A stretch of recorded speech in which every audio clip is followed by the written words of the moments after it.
The Shepnaz Podcast begins now. Welcome to the Shepnaz Podcast. I'm Joe, and I'm your host today. And today we have the treat of having some special guests from quite far away. I'll introduce them here in just a moment.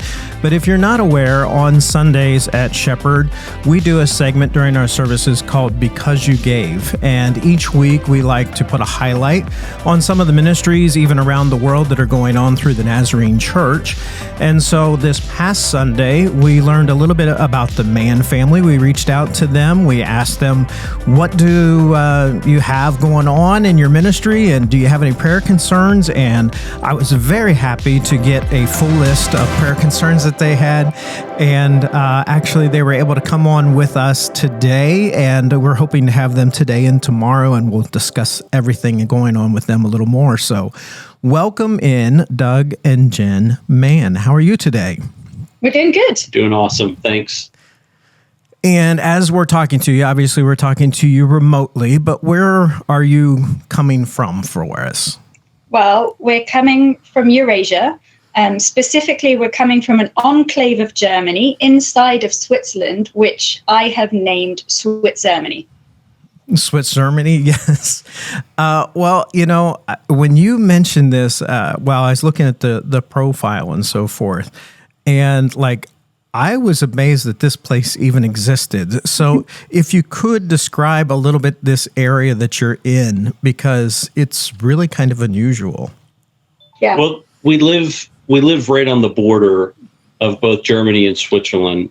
In fact, we could almost throw a stone from right where we're sitting across the street into the Rhine River. And if we were to drive out of our village I think it's to the east, there's a small strip of, I think it's only about eight or 900 feet between the border of our village, which is Germany, and then we go through Switzerland, and then the border between Switzerland and Germany again. And so we're literally surrounded by Switzerland. But we're also on Switzerland because it is an enclave. So our house has two addresses. One is Swiss and one is German, same house. The bank here has Swiss francs or euros. You can pull out either with no cost. The shop takes francs or euros when you buy things. So if we had a telephone line in our house, which we don't anymore, but if we did, there would be a German number and there would be a Swiss number to the same house. So it's both. So does that mean you get to pay Swiss taxes and German taxes? Thankfully not. Actually, that's the really nice thing, is that because by living in Germany within the Swiss borders, we're actually in the Swiss customs zone. So what that means is we're required to pay German income tax. But the nice thing is when we go across the border and we make purchases in Germany, we can get the VAT tax back. So it's 19% on the VAT tax. That's a pretty nice, shopping rebate. Yeah, it's a nice rebate. Now, of course, if you go over 150 euros, then you have to pay the Swiss tax, but that's only 9%. So you make out in the deal either way. Yeah. Wow, that's crazy. All right, so we're eventually going to get to where you are now, but we would like to find out how you got there. And so we want to start kind of at the very beginning. I suspect, and I don't know, but I'm guessing you guys are from different walks of life and different parts. So let's just find out a little bit about kind of your background and also kind of your upbringing and your walk of faith, if you would. Who would like to go first, Doug or Jenn? Oh, ladies first. You want to go first? first? Yeah. Mm-hmm. All right. Mm-hmm. Well, so tell us a little bit about kind of where you're from and how it was that you came to faith. So I was born in Scotland, raised in Wales and England, and my grandfathers both were pastors of sorts. My grandfather on one side is a Nazarene pastor. My grandfather on the other was a Scottish Bible van driver. He was an evangelist who would drive his Bible van around to places. and spaces. And so I was brought up in a Christian home. My parents were both following the Lord. We were in Nazarene churches when we had Nazarene churches in our community, and we were always connected to a Nazarene church, if not.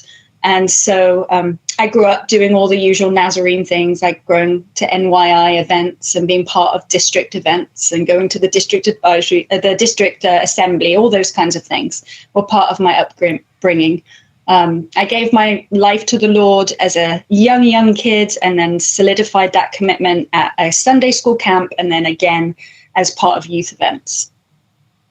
That's great. And I'm sure it's fascinating to some of the people that are listening, because I'm sure that they think, especially, we're very U.S. centric around here. And when you hear somebody talking about, we do all the normal Nazarene things, I'm sure there's people thinking, oh, they do district assembly like we do, and they do NYI like we do, and all those things. So it's really heartwarming to hear that basically the Nazarene experience is a worldwide experience in that way. Absolutely. We're a family. We do very similar things. We might look a little bit different or express them a little bit differently, but the base bones of what we do as Nazarenes is the same, wherever you are. Now, Doug, I'm going to guess that you are not from the UK area. What's your background like? Well, I was born in Washington, D.C. My parents lived in Maryland at that time. So, I actually come from a long history. I guess you could say I'm a fourth generation Nazarene on both sides of my family. And so glad to have fifth generation kids growing up in the Church of the Nazarene. Similar to Jen, had an experience in Sunday school. Let's keep doing Sunday school for our kids. I mean, it's where a lot of our kids come to faith, right? And that was my experience. And I grew up in a church that was in Washington, D.C. We traveled in from Maryland, a kind of a commuter church, and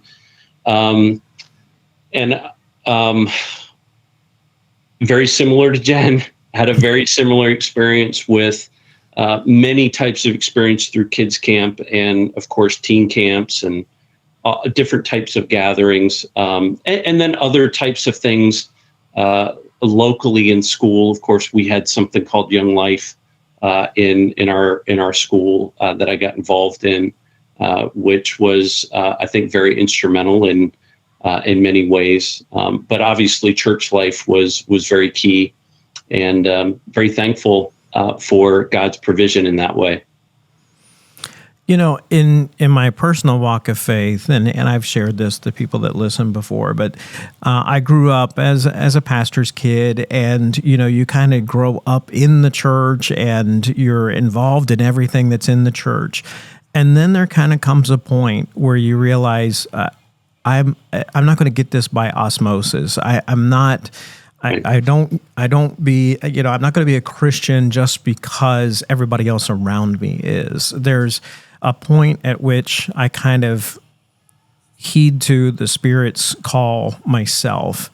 And I'd like to hear a little bit from you guys about how, for each of you personally, like this became, even though you were raised in a Christian family, how that turned into your personal faith, and then how that developed to the point where you're like, you know what, I think this is my calling on my life to go into ministry. So, Jen, you want to start? Yeah. So I would say that it was high school time for me when that I guess the clash of cultures really started, where, okay, this is my family life. This is how I've been brought up to follow Jesus and to be part of this Christian clan. And then here's now where we're gaining independence, we're getting older, and kids are choosing different ways.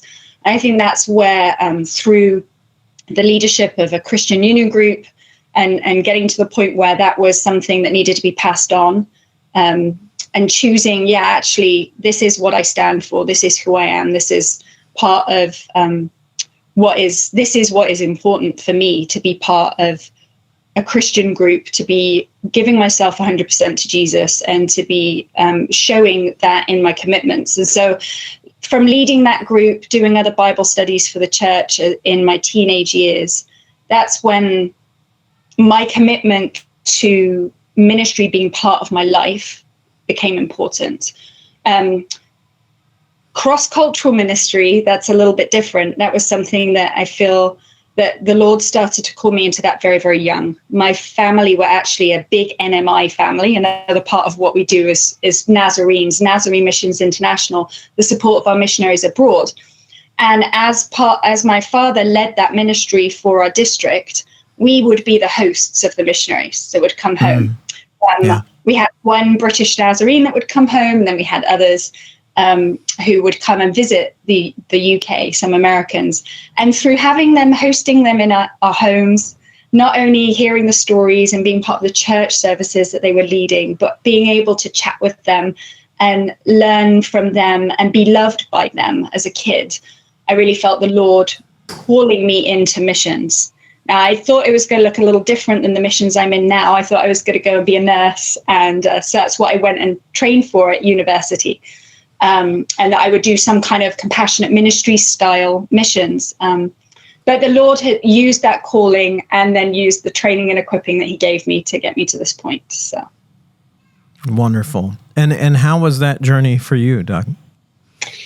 Well, I would say maybe just a little bit different in the sense that I think generally for an American kid and maybe British kids too, and other kids around the world, but particularly for me, going off to college where you no longer have the regular support structure of mom and dad, the church that you've grown up in your whole life and all of that, those types of really beneficial things. I think that was where much of the critical, decision-making to really own the faith happened for me. And so I went to Eastern Nazarene College, obviously in a little bit of mourning over that whole situation.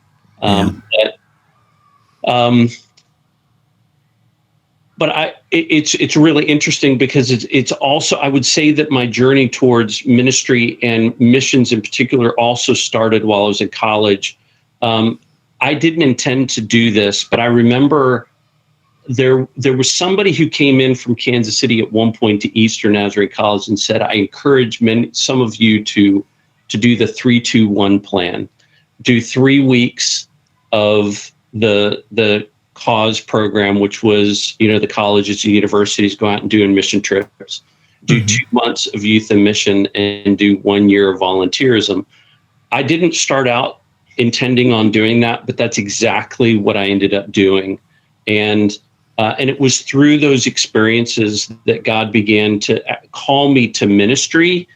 I will admit to you, when I came back for my 1 year as a volunteer, I had a friend come up to me and say, "Wow, how was it? How was your experience?" I said, "I'm never doing that again." And, and so I like to joke with people and say, "Tell God that you won't do something, and He'll call you to it." It's not that simple, obviously, but there is obviously some truth in that as well. But really, those experiences catapulted me towards missionary service. And I was initially sent out as a specialized assignment missionary, but I knew pretty quickly that this is where God wanted me to be for my life. And so it's been a great journey. So at some point though, Jen is growing up in the UK, you're growing up in DC, and somehow you guys came together. So I don't know which one's going to give me the most colorful story. I'm going to guess Jen. Of how did that come about? That as you guys independently, it wasn't like you inherited each other's call. You independently felt this call. And how was it that you guys came together? Well, Doug was actually already a missionary with the Church Nazarene serving in Romania. When the Eurasia region had a Nazarene Youth Congress, just like you guys have that big old Congress in America. we had one here in Eurasia. And I had been to, I think 2 previous to this. And of course, I wasn't going to miss another one. I was about 20 at the time in university, and actually led a group of teens from the UK to go over to Germany for this NYC. And that's where we met. We didn't immediately start dating. I was a 20-year-old university student, and he was a 30-year-old established missionary who was in leadership of the conference. So he wasn't exactly there to find a wife. However, from that meeting and the subsequent conversations that happened afterwards, we quickly realized that the Lord was actually bringing our lives together and our callings together to be able to serve. That's where I did have to wrestle a little bit. I was just finishing my nursing degree, and it was obvious that I could not necessarily use that particular training in the kinds of roles that we might get sent to and the places that we might get sent to. But that was okay, because I fell madly in love. So off I went to... All right. Well, I think it's been great getting to know you today. And so as we enter into things for tomorrow, we're going to learn a little bit more about how once you guys were together and you felt the call to ministry, of how the Lord has been working in your life ever since. So we appreciate everyone that has joined us today, and we encourage you to follow everything that's going on at the church by going to shepnaz.org. Also, we encourage you to follow us on Facebook, Instagram, and YouTube. Go ahead and stay tuned for tomorrow's episode, where we will rejoin the Mann family. For Doug and for Jen, I'm Joe. Have a great day. This podcast is a production of the Shepherd Church of the Nazarene, Gahanna, Ohio. Email to podcast@shepnaz.org and let us know what you think.